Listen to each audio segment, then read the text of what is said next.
Everyone, আসসালামু আলাইকুম। একটা পারফেক্ট আই মেকআপের জন্য কি খুব বেশি প্রোডাক্ট অ্যান্ড খুব বেশি এক্সপার্ট হওয়া লাগে?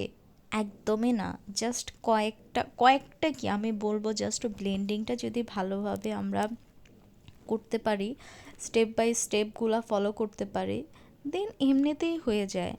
ফার্স্টে আমি বলবো একটা ওর দুটো কালার দিয়ে যদি ব্লেন্ডিংটা ভালোভাবে করতে পারি, দেন হচ্ছে স্মাচটা যদি ভালোভাবে করতে পারি, মানে অ্যান্ড একটু গ্লিটার যদি অ্যাপ্লাই করতে পারি, ব্যাস আর কিছু লাগে না। এত হিবিজিবি কোনো কিছুই লাগে না। আর সব কিছুর মানে ঊর্ধ্বে আমি বলবো একটা জিনিস, মানে রেগুলার প্র্যাকটিস করা। প্র্যাকটিসের মধ্যে থাকলে একটা জিনিস যে কতটা ইমপ্রুভ হয়, কতটা ইমপ্রুভমেন্ট চলে আসে, আমরা কিন্তু শুরু থেকে কেউই কোনো কিছু পারি না।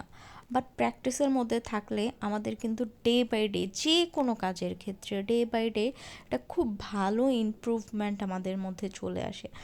অ্যান্ড যেই মানে কি বলবো, প্র্যাকটিস করতে করতে লাস্টলি যেই রেজাল্টটা চলে আসে, ফাইনাল আউটপুটটা যা আসে, তা একদম দেখার মতো। প্রত্যেকটা মানুষ তখন মানে শুধু ওই সাকসেসের গল্পটাই শুনতে চায়। কিন্তু তোমরা যদি প্র্যাকটিস না করো, যদি একবার দুইবার ট্রাই করেই হচ্ছে মানে ছেড়ে দাও, হচ্ছে না, হবে না, এগুলো বললে না আসলে কোনো কিছুই করা যায়